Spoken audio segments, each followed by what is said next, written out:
Good evening, Phillies fans, and welcome back to another rousing episode of the Fighting's Final here on the It's a Wrap Sports Network. Which boy, Matty, be back on the call, and just when you think we're back in, they pull us back out.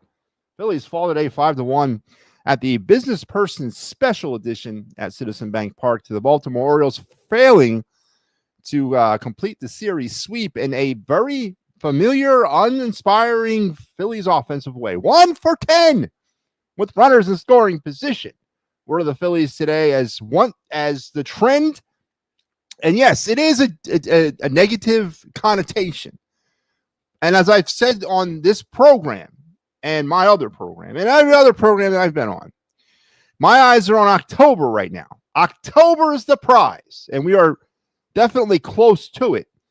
And if this offense cannot find a way to score runs other than hitting home runs, it's going to be a short trip through October.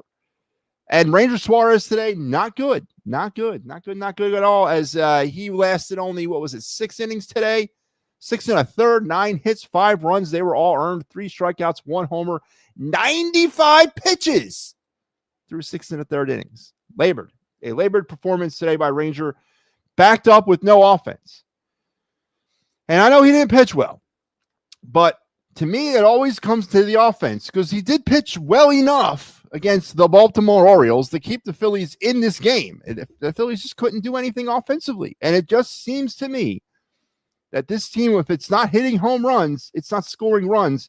We're not talking about that enough. We're not addressing that enough on these types of programs.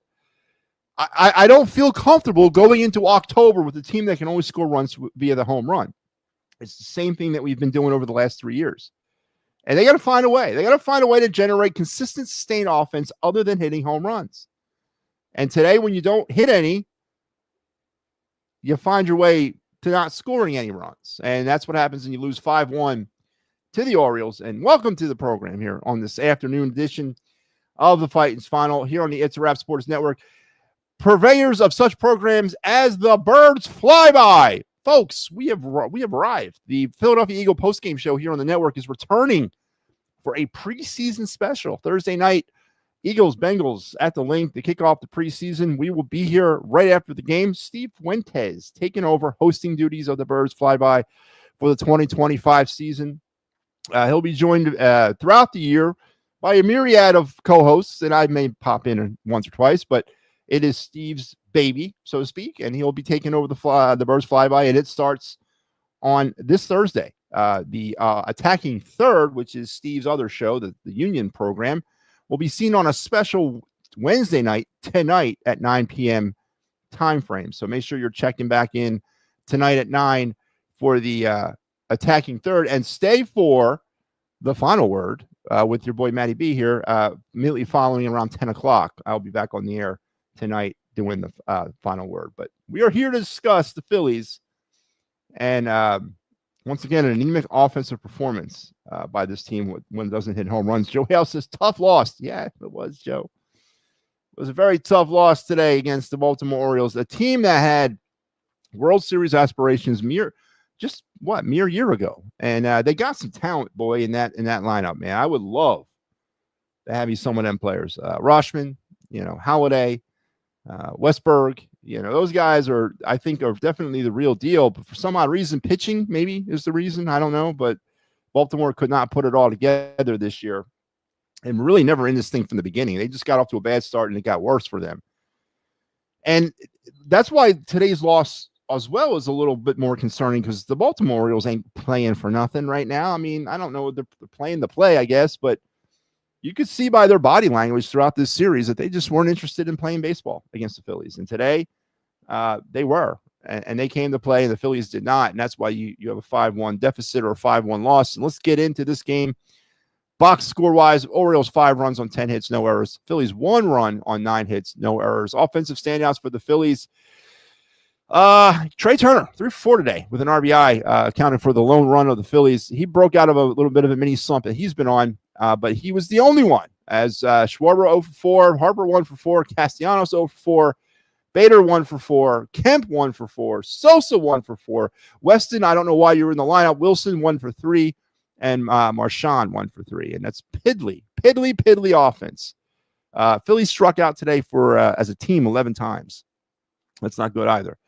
For the Orioles, Jackson Holliday one for 4 with a hit and an RBI. Rushman, the catcher, 2 for 4 on the day.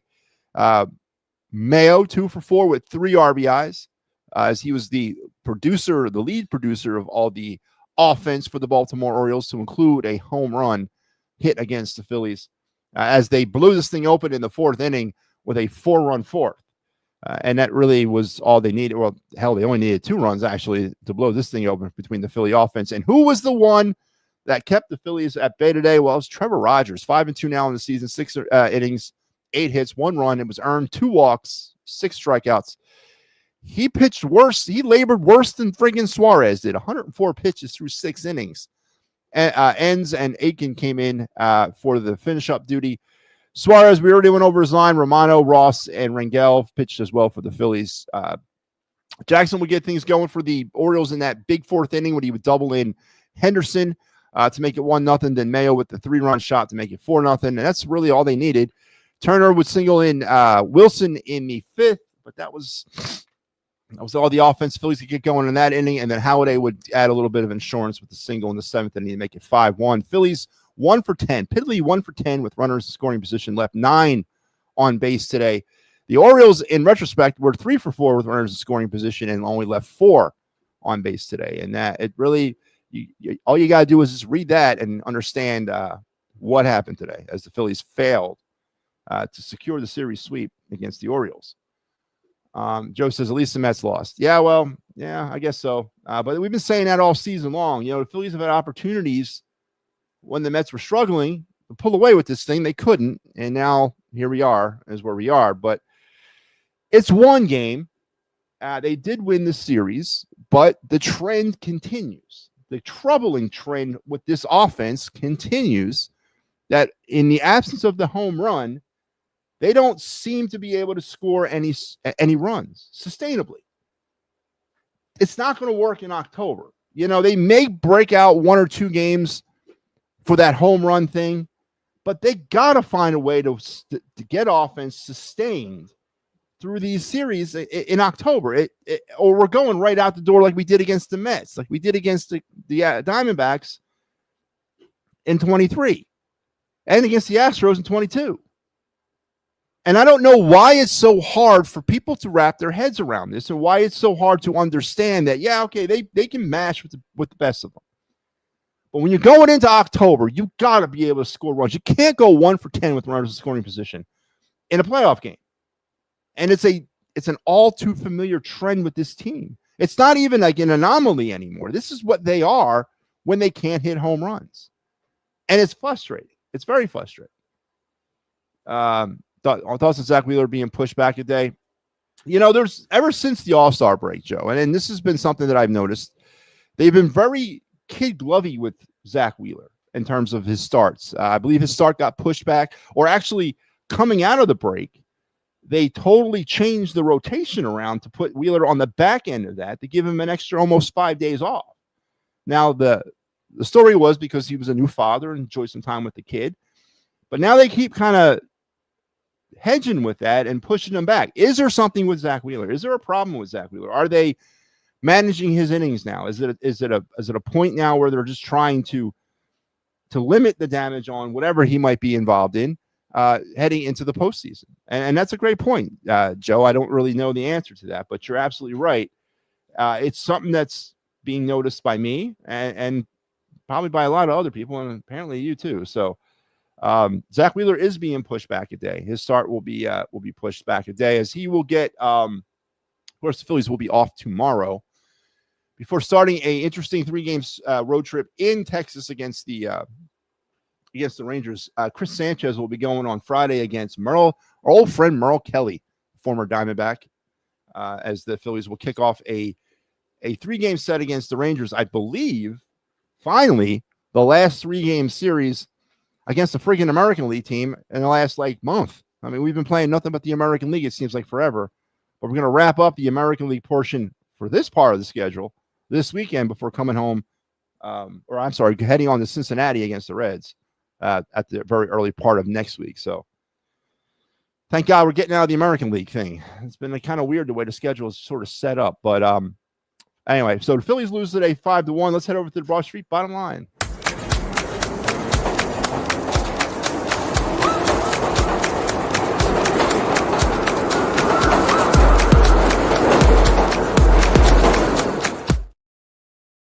At the Broad Street bottom line today on the program is brought to you by the Birds Blast of Kyle Quinn. That's the quintessential Eagle pregame show that will return to the network for season 6 on Thursday, August the 28th at 7 p.m. Join me and Kyle weekly throughout the Eagle season as we will look back at the game that was and look ahead at the game that will be, and only the way we can do it. Kyle and me have been doing this for a long time. It'll be season 6 starting on Thursday, August 28th, and is our season premiere extravaganza show.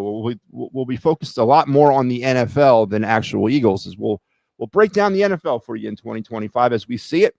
We will pick our division winners, our division last place teams, our wild cards, our championship game opponents, our Super Bowl matchup, and yes, our Super Bowl champion for Super Bowl 60.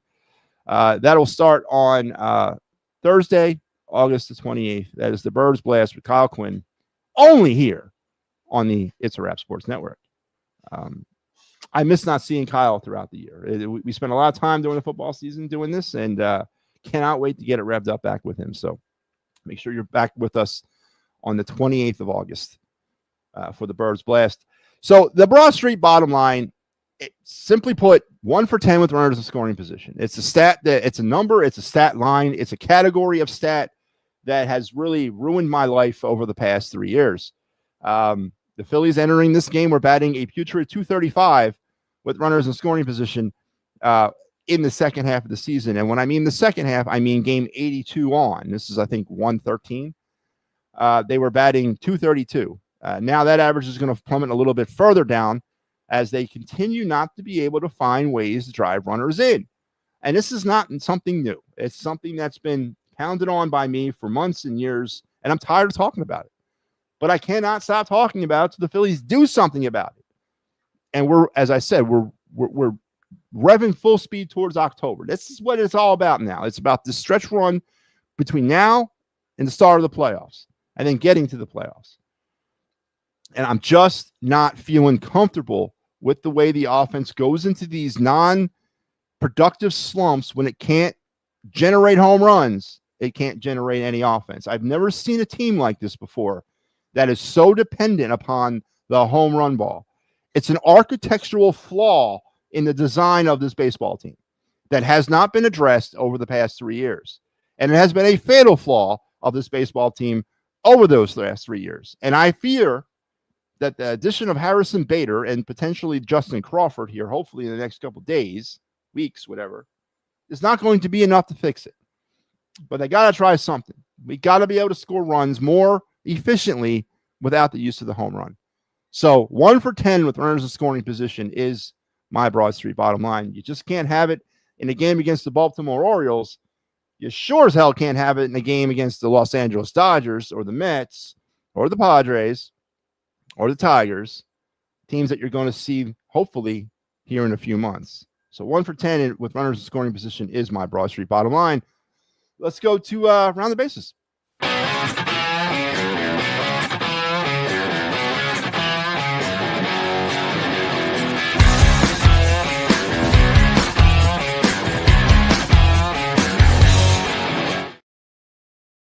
All right, round the bases on this beautiful Wednesday afternoon. Games that are currently still ongoing. It is 3-2 Yankees over the Rangers. They are heading to the top of the ninth. It is 10-1 Blue Jays over the Rockies, going to the eighth. 4-4 Rays and Angels at the end of the fourth, and it is 3-1 Dodgers over the Cardinals. Top of the fifth inning, Marlins 4-2 over the Astros in the second. Later on tonight, you got the A's in Washington against the Nationals, the Royals visiting the Red Sox, Brewers and the Braves, White Sox, Mariners, Padres, Diamondbacks. Games that are final. It was 4-2 Giants over the Pirates. It was the Guardians, as reported by Joe Hale, 4-1 winners over the Mets, and the Twins 9-4 winners over the Tigers. The Cubs were 6-1 winners over the Reds. And there you go.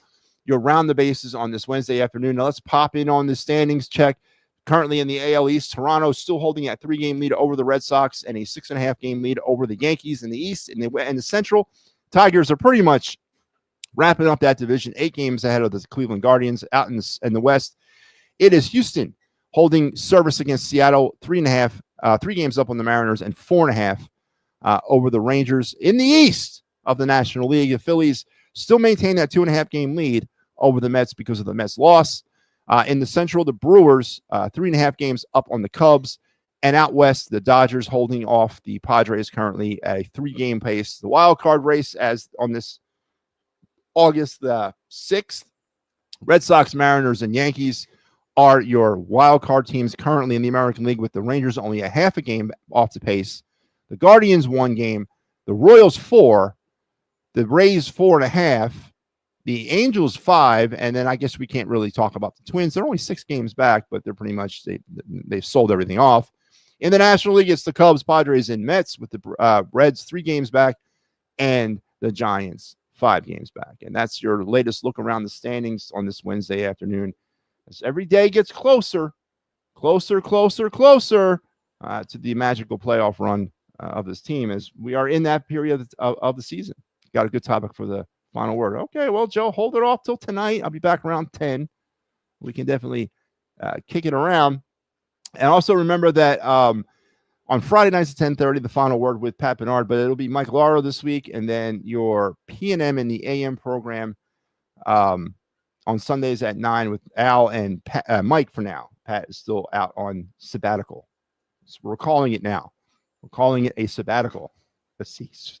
I don't know what he's doing with the computers, but he's on sabbatical. No baseball tomorrow, as Phillies will have a travel day heading to Arlington against the Rangers. But here you go, Friday. I think there's been a change to this. I think they switched. I think Mike's going to be on Friday. Al's going to be on Saturday. I'm not sure. I saw some vague texting going back and forth. I wasn't really paying attention to it. But you'll see in some way or shape or form Mike and Al on Friday and Saturday, and me back with you on Sunday as we'll wrap up the Rangers series with of course, our Down on the Phillies farm segment as well. As I'll be back in for Pat on the Fight and Final. Damn, pulling a lot of Fight and Final work lately because Pat, it's too much, man. Too much of me. Well, not really, but you know. So Phillies lose 5-1 today.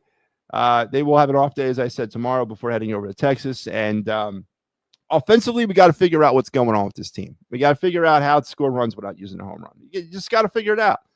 I think the pitching is fine. Suarez did not pitch well today, but he still did enough. He really did. In a weird way, he did enough. Give up more home runs. Again, the Phillies pitching staff starting to set some records. We're on their way to a record as they gave up, I think it was their 138th home run of the year as a staff, which is probably about the only negative thing I can talk about when it comes to the Phillies pitching. You know, a consistent topic. But he did enough. Well, it was labored. It wasn't fluid. He struggled, but he kept the team around. They were down 4-0. That should not be an insurmountable deficit to overcome on the Baltimore Orioles. This team's got to find a way to score runs without hitting home runs. And I know the homers don't want to talk about that. The homers want to think everything is fine. But it's not a recipe to win a World Series. It's never been a recipe to win a World Series. You've got to have a complementary offense. And the Phillies lack that. And that's just the reality. So we got to figure it out, man, offensively. Painter looks awful. Was it today? Did he pitch today or last night? I didn't see it. But Joe Hale continues to shower us with more positive news. Apparently, Andrew Painter did not look good today. All right, so Phillies lose 5-1. That's going to pretty much wrap me up. Don't forget, I'll be back tonight around 10 o'clock with the final word here on the It's a Wrap Sports Network. And then the big news of the week, Thursday night, the Birds Fly By, our Eagles postgame show returns. We're going to dip our toes into the preseason waters of 2025 as Steve Fuentes will have you for Eagles-Bengals postgame. And then we're going to run it pretty much every week from that point, and hopefully to all the way to Santa Clara and Super Bowl 60. So the Birds Fly By, not the Birds Blast, but the Birds Fly By returns on Thursday night. And every week after every Eagles game between now and the end of time. So make sure you're checking back in immediately following when the clock goes 000. We'll be here, or quadruple zero, right? Is it quadruple zero? When the clock goes quadruple zero, we'll be here for some Eagles post-game activity. Steve Fuentes will have you for that program. And we'll, as I said, we'll be bringing in some rotating co-hosts throughout the season as to help out with Steve. And again, I'll probably pop in from time to time, not regularly, but I'll pop in. Folks, have a great rest of your afternoon. Sorry to be the purveyor of bad news. If you were under a rock and didn't see the fact that the Phillies lost and that they lost bad and their offense went to sleep again, I'm sorry to be the one to have to tell you that. But Phillies lose 5-1 today. The Orioles did win the series, though. Day off tomorrow before starting a 3-game set in Arlington against the Rangers. And we'll be back to see you on following Friday night's game. And I will see you again back on the final on Sunday as I will be in for Pat Bernard. So enjoy the rest of your afternoon, everybody. And we'll talk tonight. Mickey Delaney gets in under the wire saying, "Good afternoon, Mickey. How are you doing?" Joe says they play tonight. So he played. God, wait. He just pitched a couple days ago. I watched it. Or maybe it's been 5 days. I don't know. He didn't look good the last start. I could have sworn I watched it I could have sworn it was like 2 days ago. Maybe it wasn't. As I said, time is flying by for me. What's going on, man? How are you today? Getting in at the very back end of this program as we're going to sign off here as the Phillies lose 5-1. Please like, share, and subscribe out. We are within smelling distance of 100 subscribers on YouTube. I'm at 99. I need one more to get to 100. So please be that person. Go over to YouTube and subscribe. Get us to 100 and get us one step closer to 1 million subscribers. And that's my ultimate goal here on the program. But and he's checking in saying, "Have a great day." Well, I'm glad you popped in. Have a great day to you too. Listen, we'll talk tonight on The Final Word. You guys have a great rest of your day.